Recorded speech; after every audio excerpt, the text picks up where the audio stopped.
My name is Bertha Jackman, and I've gotten into the habit of actually spelling my last name when I say that, because I've learned over the years I can look you straight in the face and spell my name, and people will still write Jackson. So it's Jackmon. And I don't know if we're related to Hugh Jackman or not, but I'm still trying to find out. I'm going to start off by saying that I am one of the co-chairs of the Path to Freedom Executive Committee. The other co-chair, John Heydrich, is not available today, but if he could, he would certainly be here. And the other thing I'm going to start off with is to say that yesterday I had the pleasure of meeting with the 250 Committee, Delaware County. And it was held at Cheyney University, which is partly in Chester County and partly in Delaware County. So I was proud, very proud, to get up and talk about my connection with the Chester County 250. And it created some interest, and I'm going to be talking to some people about that. My role here today is to talk about some of the organizations that I work with, or some of the groups that I work with, giving examples about some of the projects across Chester County. My whole thing, which I finally realized, is that it's about connections.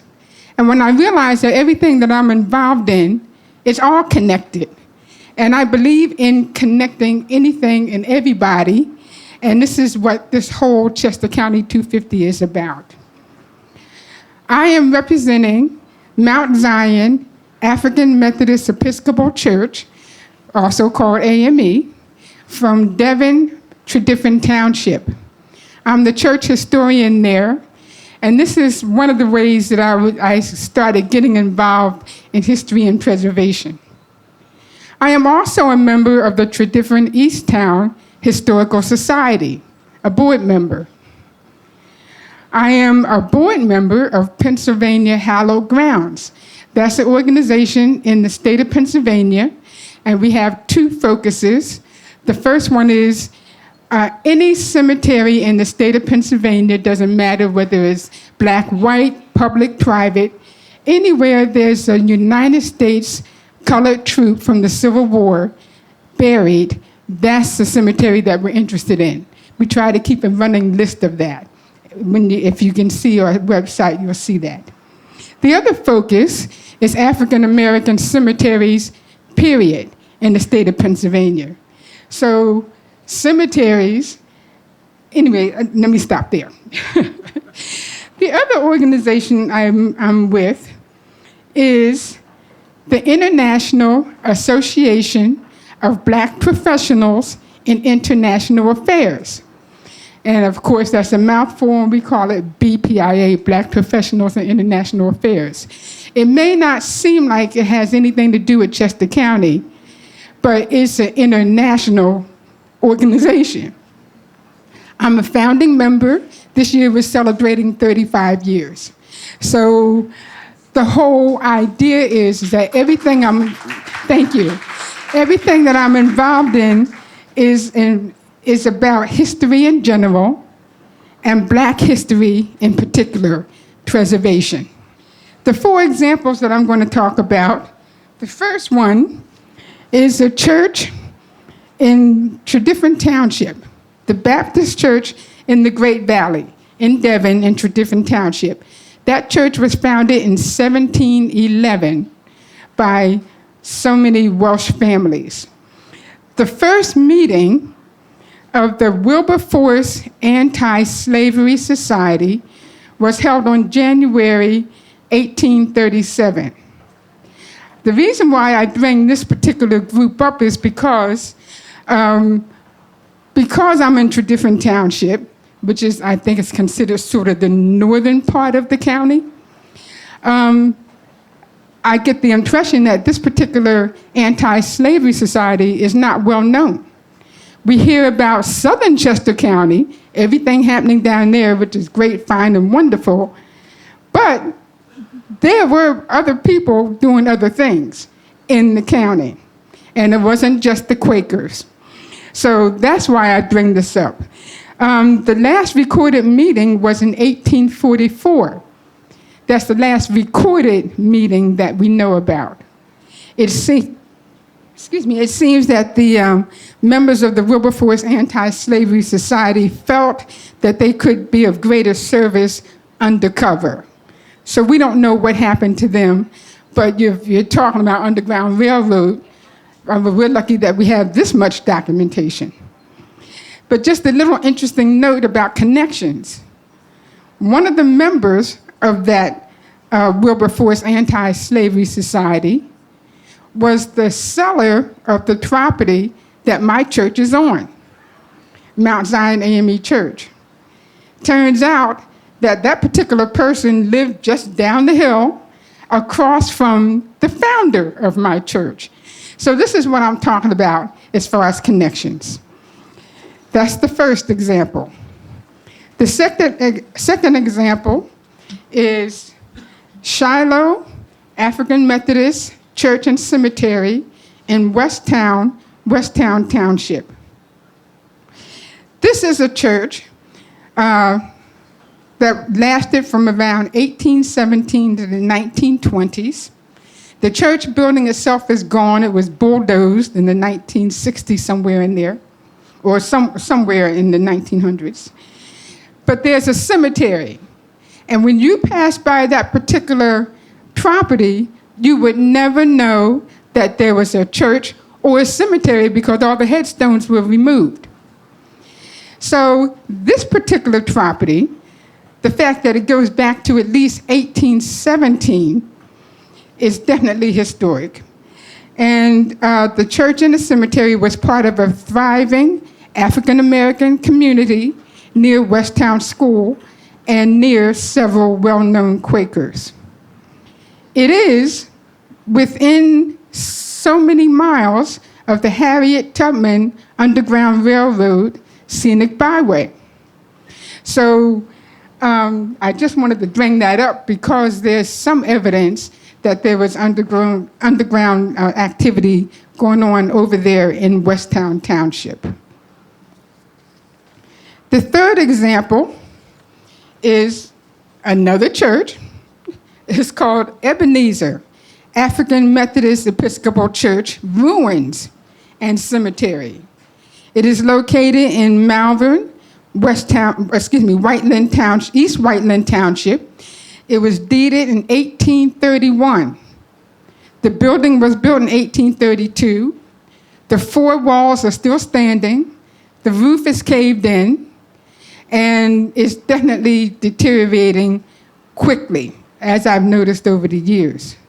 But the thing about that particular church and cemetery is that it was part of an African-American community of free people, former slaves, in the Backton Hill, Valley Hills area. They timbered and carted lumber for the lime kilns in Great Valley. They also owned small farms. The interesting thing about this, I mean, it's already interesting, but one of the little pieces of information is last September, East Whiteland Township purchased and dedicated a historical marker for the church and the cemetery. Thank you. And so this is another example of connections, the township, the local government, and a local church. The fourth example that I'm going to talk about is my own church, Mount Zion African Methodist Episcopal Church and Cemetery, located in Devon, Tredyffrin Township. My church was founded in 1849, and the property was bought in 1861. And like I said, it was bought from the person who was a member of the Wilberforce Anti-Slavery Society and his wife.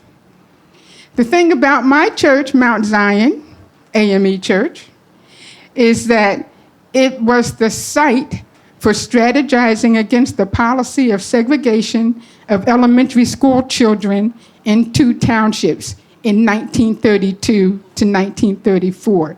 Those 2 townships, Tredyffrin and Easttown. Long story short, it was known for the Berwyn school fight 22 years before Brown versus Board of Education. 16 years before the United Nations Human Rights Declaration about all the rights that humans have. Because of that Berwyn school fight, our church and cemetery are listed on the National Register of Historic Places for ethnic heritage, Black and social history significance. In the spring of last year, and of course I could go on and on, but here's another major result of that school fight. Last year in the spring, April 2023, the Tredyffrin Easttown School District officially included the Berwyn school fight in the curriculum at all 3 levels of their schools, elementary schools, middle schools, and the high school.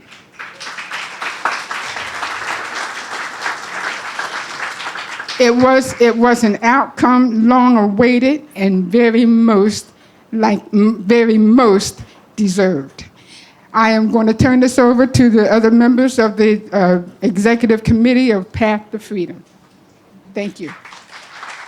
My job is to stand in very briefly for John Heydrich, who is co-chair of our committee, who has been chair of the Brandywine Valley Byway Commission, and still serves on that commission.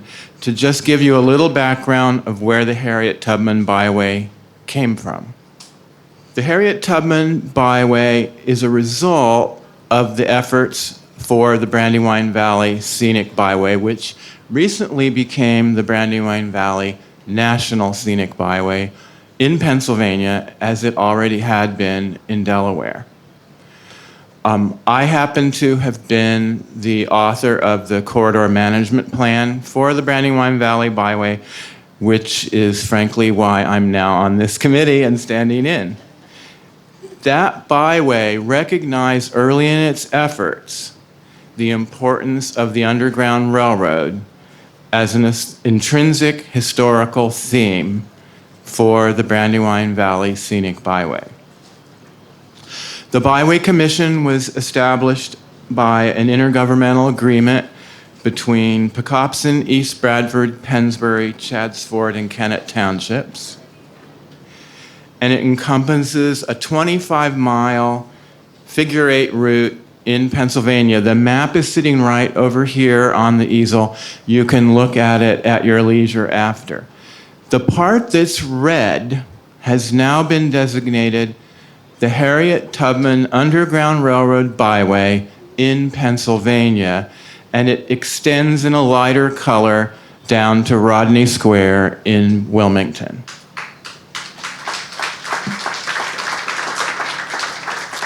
The Scenic Byway Commission applied to PennDOT for designation of the Harriet Tubman Underground Railroad Byway in 2022, the 200th anniversary of Harriet Tubman's birth. The byway application was approved by the Secretary of Transportation, and it is now officially recognized.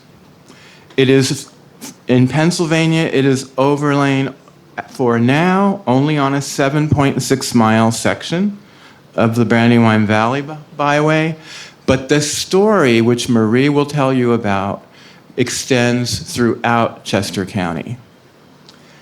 The Brandywine Valley Scenic Byway Commission is now the manager of both the Brandywine and Tubman byways. And I mentioned if you'd like to look at the map later, but I will turn the story over to Marie. I'm the managing director of the National Travel Center. We are one of the very, very few consulting firms that specialize in heritage rural tourism and small towns. and I head up a group of 9 very, very competent people. So we wrote the byway application and helped get it negotiated through PennDOT. And then we decided that there needed to be a vehicle to tell what we thought was a really, really, really interesting story that not a lot of people knew. So the Harriet Tubman Byway website went live in February 2024.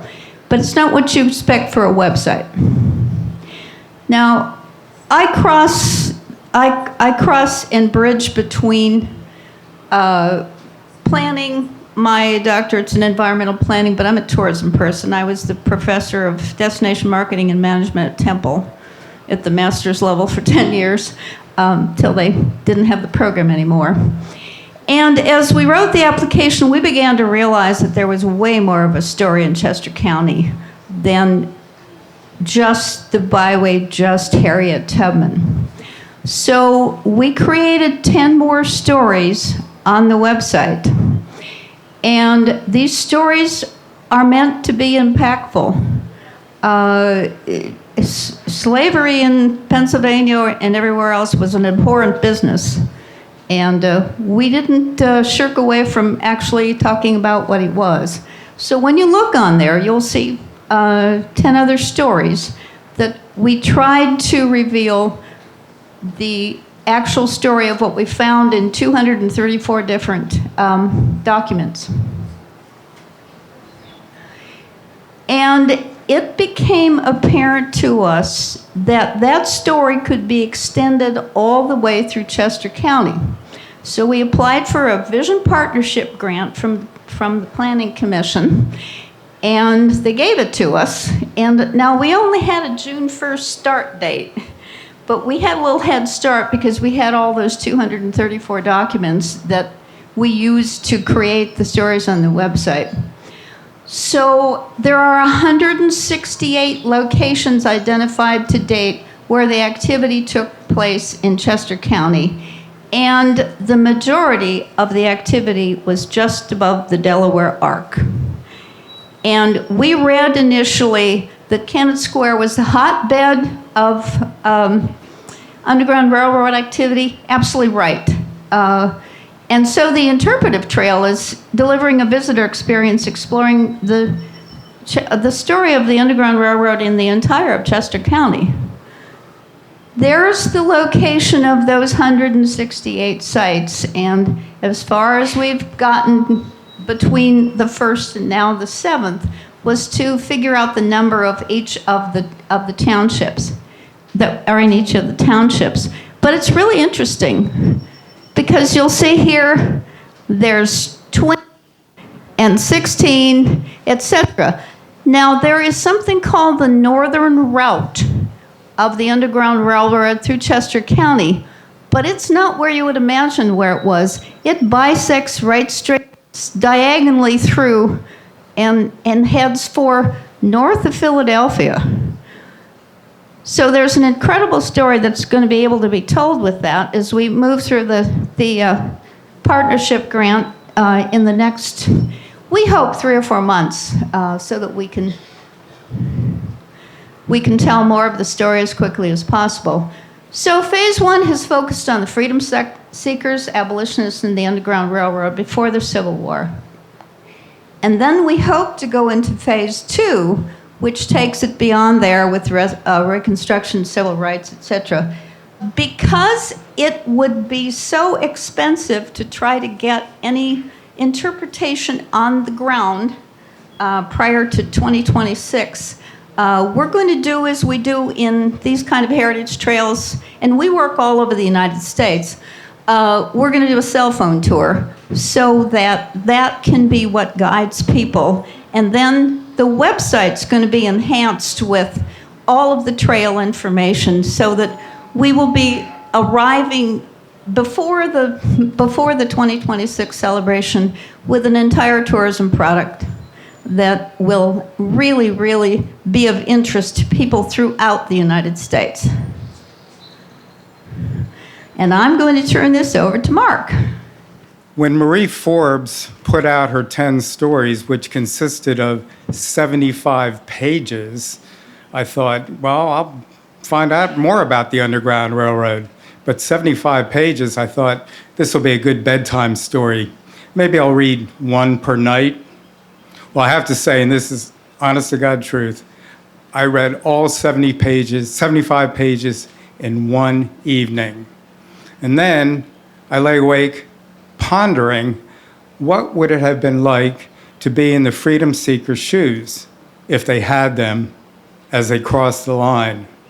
Well, that question comes straight from Harriet Tubman when she did cross the line, and these are her words. When I had found I had crossed the line, I looked at my hands to see if I was the same person. There was glory over everything. The sun came like gold through the trees and over the fields, and I felt like I was in heaven. That heaven, everybody, is our own Chester County. I'm not done yet. So from the start of our groups, I'm on the Chester County 250 Heritage Centers, Heritage Sites Planning Committee. We realized we were pursuing parallel goals in the path to freedom. We soon consolidated our efforts and we expanded the scope throughout all of Chester County, as you saw from Marie's slides with the mapping. And we incorporated the three-tiered network of gateways, heritage centers, and interpretive sites taken from Chester County's Heritage Tourism Plan, recently adopted by our Chester County Commissioners.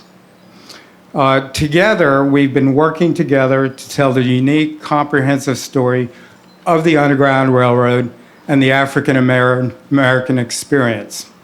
And I'll stress the African American experience, because most information we get and receive is about the white abolitionists and how they helped the blacks from south to the north. But a lot of these stories are directly related to the black freedom seekers and abolition themselves. Our group has been meeting at least once a week, and over that short period of time, we've accumulated an immense portfolio. And I urge you, please go on our website, which is incredible, which Marie has put together. As a requirement of the Vision Partnership Grant that we've assembled, we have put together a steering committee consisting of 15 organizations throughout Chester County, with diversification over all of the county. To name a few, we have Longwood Gardens, where we have the Progressive Meeting House. We have Black Lights Projects in Phoenixville, and the Hayti Historical Society in Coatesville, and of course, Lincoln University. That's just a small sampling of the diverse groups that we have. The partnership with the Harriet Tubman Byway, though, is not the sole action. Working on the Heritage Sites Commission, I've been working personally with all the various themes that are presented today. Some are very well advanced, such as Brandywine and Iron and Steel. Others we're working on slowly as we progress, namely Philadelphia Campaign from the north, and also agriculture, which you heard about earlier. Our small groups today can only do so much, as we know, and the bottom line is always funding. We need to work together with our business leaders, community groups, local government, and our legislators who were here earlier. And they have all helped us greatly in the past, present, and we look for their future support in the future. And creating this whole heritage network directly involves economic benefit. I know Eric Rowe expressed it, and everyone agrees. But what it really means is this: you have the obvious benefits to hotels, restaurants, and retail, but it also trickles down to such things as agriculture, which puts food on the table of the restaurants. And believe it or not, I spoke with Susan Hamley earlier this week, and the accrued benefit of heritage tourism in Chester County is $1.5 billion. That amount is expected to be surpassed this year and also surpass pre-COVID numbers. And we are in no better position to attain these goals with the upcoming 250 celebration and also the recent commitment by Governor Shapiro for Pennsylvania tourism by increasing the tourism budget multifold. So finally, I'll pick up from what Michelle had mentioned earlier when she first addressed the group.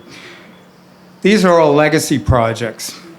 And while we will try to attain what we can for the 250 celebration, they will continue to be enlarged and enhanced, and eventually they will become our legacy. Thank you very much.